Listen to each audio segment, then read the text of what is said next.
Those flashes when we are conscious of our oneness, there is an openness and an all-encompassing love. In all other moments of our lives, we need or really deserve giant gentleness. It lets all the moments of our life, no matter what they are, be sacred and holy. And please help me welcome our speaker for this morning, talking on gentle kindness, Steph.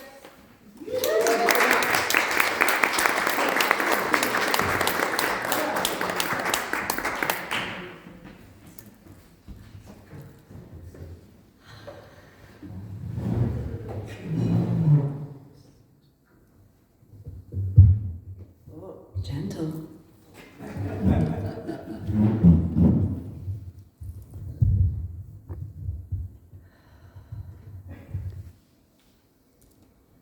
It really is a full room up here. Hey, singers. Hey, brothers. It's a brand new baby month. You know what's awesome? I realized that it's April. And April has a whole month named after her. Isn't that awesome? She's so special. Yeah. Okay, so today is talking about, I love this, your gentleness is showing. Oh look, your gentleness is showing. Time to be gentle. And then I saw this meme, I'm gonna pull it up. My mom shared this. My mom is still the wisdom keeper of my life. She shared this by Mr. Rogers, my hero. I used to say, when I grow up, I'm going to be just like Mr. Rogers. I'm still working on the sweater vests.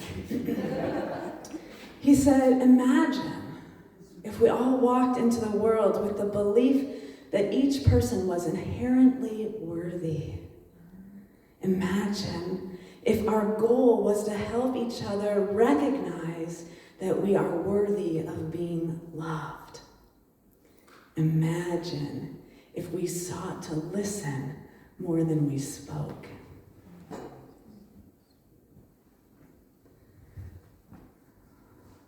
Imagine. That's a world that I want to be in. Imagining the world worthy of love, because that's what God, Spirit, the infinite wholeness, the intelligent presence, that's what it is. Gentleness, the flowing expression of its own self. And so the affirmation they gave was powerful. I love this. I let my gentleness reveal my giant self. And then I thought of last month's mind-body hack, right? So just standing in the power pose and just my giant self is gentle. I can be gentle. And we very often are not gentle with ourselves, when ourselves is the one who needs the most gentleness. Because we are with ourselves all of the time. I tried to escape, and there I was. My reflection is always with me. And so there's something giant inside of us, always. There's something giant inside of us right now as we sit in this room, as we expand outwardly in our days. There's something giant inside of us. Ernest Holmes talks about it all the time. There's a power in the universe that is greater than I am. And I can use it. It's my Superman belt or my Wonder Woman cuffs. There's something powerful. But we cannot use it unless we know we are it. So I am my gentleness. I let my gentleness reveal my giant self, because we do not know how powerful we are. You do not know how powerful you are. With every thought, with every conversation, you do not know how powerful you are. Ernest Holmes said, there is something about you and me that is cosmic, universal, that stretches over time and space. Let us learn to think better of ourselves. That's really what we're here to do, right? Learn how to think better about ourselves. Because I can love anybody, anywhere, all the time. Everybody else is doing the best that they can. I know it. But when I look in the mirror sometimes,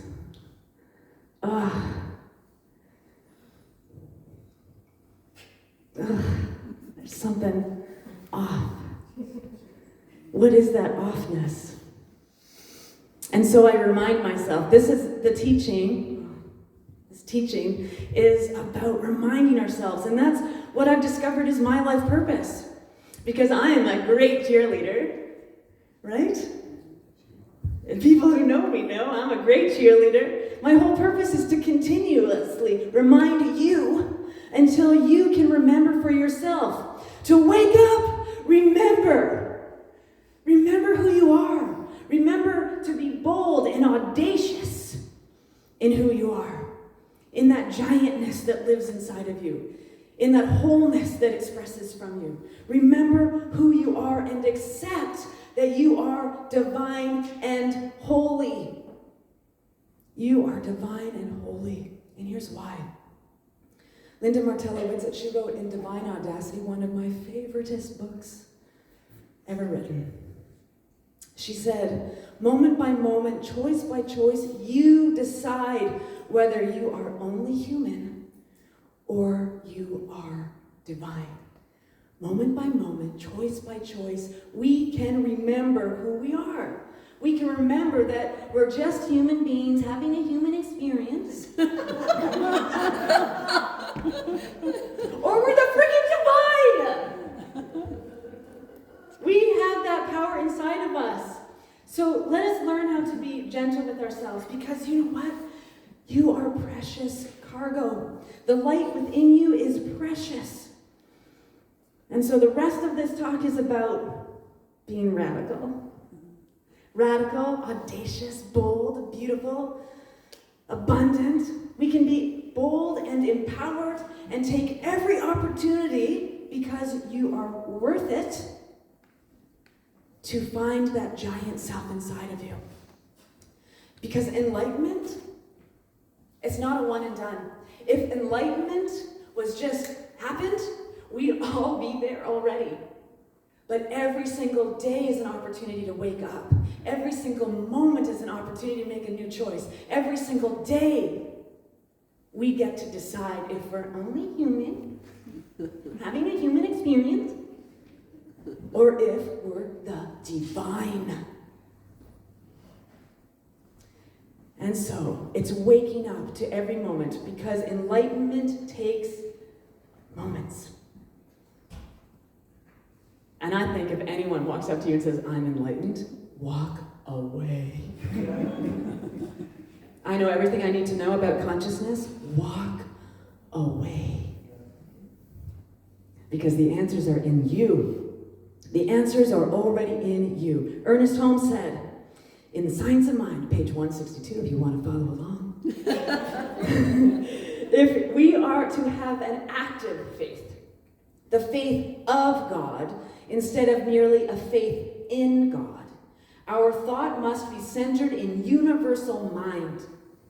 We are convinced that under divine law, all things are possible if we only believe and work in conformity with the principles of that law. What? We have to conform? Yes. The law is the law. It works for everyone exactly the same way. As you thinketh, so shall it be made. Such a faith, he continues, does not spring full-orbed into being, but grows by knowledge and experience, moment by moment, choice by choice. We have the opportunity to wake up and become the fullness of who we are, the fullness of that expression of the divine holy thing that is expressing itself through us, because there is only one. You're all pieces of me. Aren't you lucky? Because I know I'm divine. So being who you are. So the journey of this gentle giant that you see before me. I love that. radical acceptance. I'm talking radical acceptance. Not I tolerate the stuff that is going on. I'm talking about radically accepting the power and the presence that is in the sticky and the sweet. It's in the stub toe and the big fat check that just showed up. It's in all of it. And radical acceptance is the gentleness awakening within you. Radical acceptance of who you are. Giant gentleness opening you up to know that who you say you are is who you are becoming. I just heard Michelle Obama. Everybody know Michelle Obama? She knows she's divine. She was talking about how she was raising her girls. And she was saying that, the girls would say, oh, I want to be a scientist, or I want to be this, I want to clean my room more often. She would say, well, are you practicing that? Are you practicing being a scientist? Are you practicing being someone who cleans your bed, makes your bed, cleans your stuff? Are you practicing who you say you want to be? Because that's what this whole journey is. It's just practice. There isn't even an exam. And if it is, it's an open book exam. Right? There's so much good stuff here. So embracing our cosmic essence with audacious gentleness. Because recognizing your expression of divinity, the flaws and all. Every moment is sacred. All the sucky moments I've ever had in my life have made me. Divine. The flaws, those flaws that we look in our mirror and say, oh my goodness, did that get bigger? Oh my goodness. Right? I see flaws. But those flaws, I think are flaws, those are what make me unique and unrepeatable. No one else has this nose. No one. Those sucky moments, those sticky points in our experience, those carve your character. So how could anything be wrong with flaws or sucky moments? How could anything be wrong in those times when they are opportunities for you to discover who you are? Carve that character. Make me stand taller. Make me be more present and activated in the moment for other people who are in the sticky moments or the sucky ones. So today, radical acceptance, accepting who we are. A Course in Miracles, lesson 237, says, today I will accept the truth about myself. I will arise in glory and allow the light in me to shine upon the world throughout the day. How is the light being shone through the world? Through me. How is the divine light being expressed in this world? Through me. How is infinite intelligence showing up in a creative expression and a process? Through me. And you are me. And I am you. So I'm super good looking today. Look at all of you. Linda Martella writes it again in Divine Audacity. She says, divine audacity is bold spiritual living. What is in our mission statement? Profound spiritual living. So she says, divine audacity is bold spiritual living. Living under the radical premise that I am divine. I had a thought just this week. I was having a week. I bump into things, you guys. I do. And so I bumped into stuff that was in my ego. And I was like, oh, wait, let's have a conversation. And in a moment, I was like, I just had this absolute thought. It is a blessing to be me. It is a blessing to be me. And I'm the only one. And it's not to feel sorry for all of you that you aren't me, because it is a blessing to be you. You are unique and unrepeatable. You are the essence of a good idea showing up. And then when I thought that, I'm a blessing to be me, it's a blessing to be me, I'm the only one, I thought of who? Tigger. Somebody give her a chocolate egg. Right? T-I-G-G-R. And I'm the only one. You are an individualized expression of divinity. You are not apart from it. A stained glass window isn't just one little piece of glass. It is a whole picture shining for all of our lights to express into beauty and to grace. All of our lights are wholeness. And so the sticky and the sweet, that is everything. It is good stuff. You know, I get peas put on my plate sometimes, and I don't even throw them out anymore. I mix them in with the potatoes, and I make them something new. We can do that in our lives. Because perspective is everything. The simple shift of our perspective from suffering to this will work out for me. This will work out for me. It opens up the world to breathe a little bit deeper, and remembering for just for a moment that you are love informed gives you a distance from discomfort and allows you solutions and opportunities. Perspective is everything. If you need a shift in your life, shift happens. Thank you for that. Thanks. And so, because shift happens, because sticky happens, we also get to partake in the nature of radical compassion. I'm all about being a radical. Radical compassion. Compassion for yourself is radical because we are taught from yay little big to be in service to other people.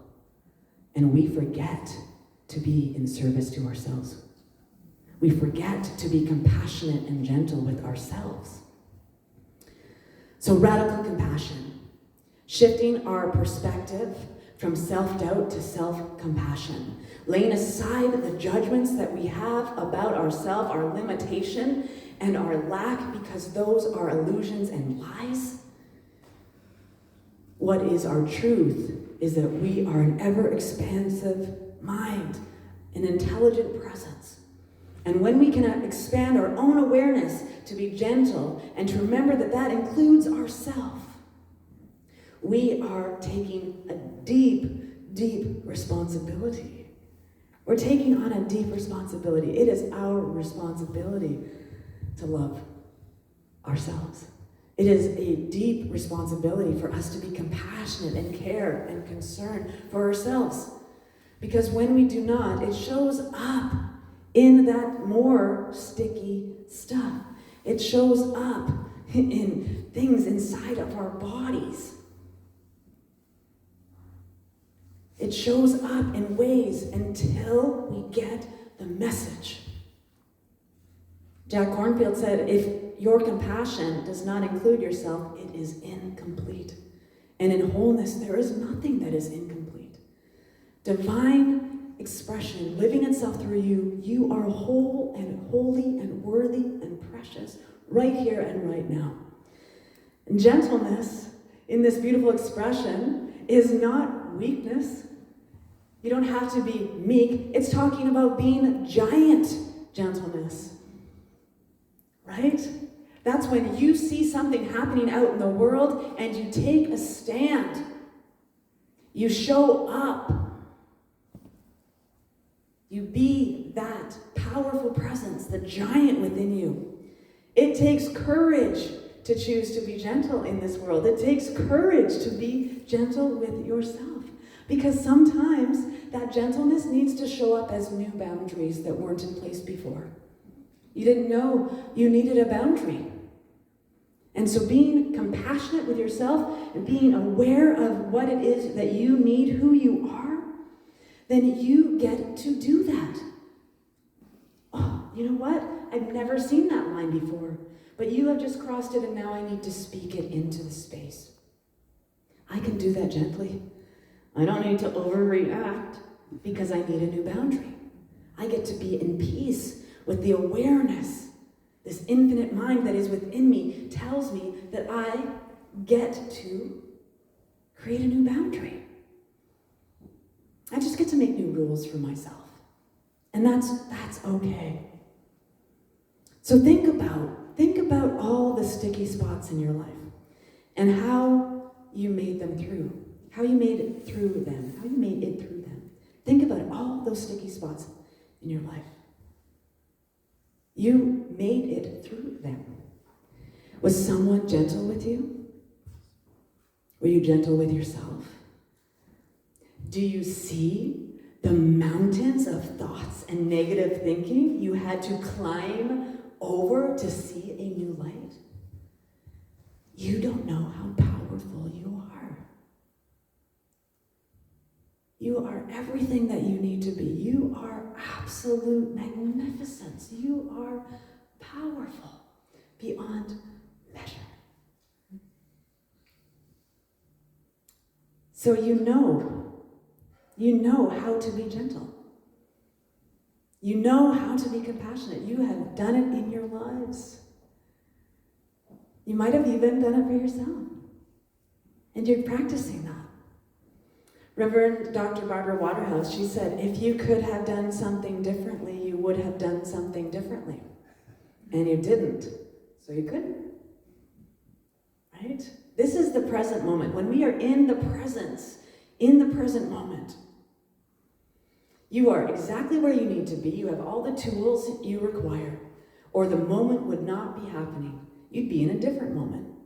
So the moment that you're happening right here and right now is sacred and holy, no matter what it is that you are going through. The sticky and the sweet, it is all divine.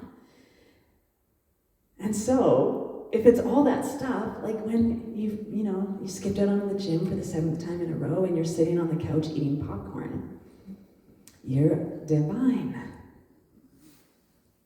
You're absolutely divine. Every piece of you, every part of you, every molecule in your being is that. So you aren't ever a failure. You're never failing at anything. You are a student of life. So cultivating radical self-love. Holy radical today. So tuning into that frequency of gratitude and joy, we are magnificent. And when we can remember that every single time we step into something sticky,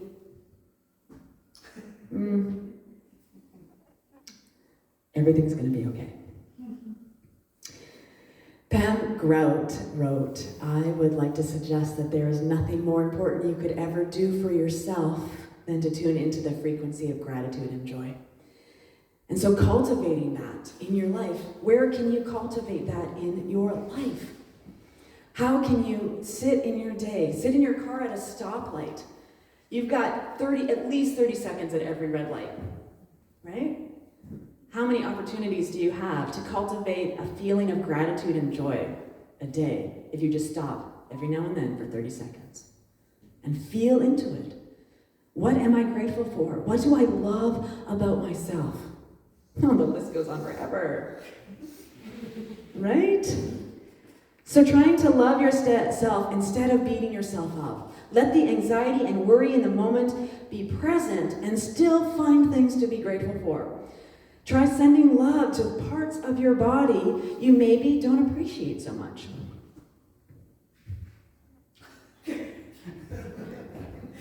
When you wake up in the morning, send love before you. Before you get out of bed in the morning, wake up, say, I love this day. This is the day that I get to make. This is the day that gratitude and love lead me. This is the day that I get to live and breathe and have my being. And you send that energy out before you, and what do you think will find its way to you? Good things. And just a reminder that our thoughts create things, like that's her teaching in a nutshell, right? Thoughts create things. So if we're thinking negative things, if we're constantly berating ourselves or telling ourselves untruths, our body is listening to that. And Dr. Emoto did an experiment. You all know this experiment? He had words on water, right? And so negative words turned the frozen snowflakes into dark, ugly things. Only human things. And then the positive stuff was beautiful art, like just, oh my goodness, awe-inspiring, crystallized magnificence. And this is 80% water. 80% water. So make sure that 80% of your thoughts are good a day. We get to practice this. Gentleness in action. Be who you are called to be. I have some homework. I literally printed out 10 or 7 copies. I have 7 copies of homework.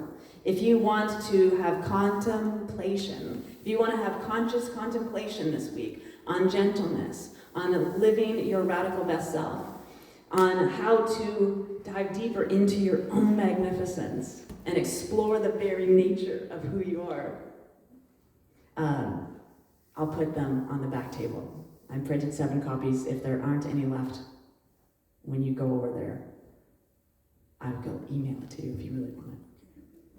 So your homework assignment is that, and assuming the best intent. When everyone you meet, wherever you go today or this week, assume the best in others.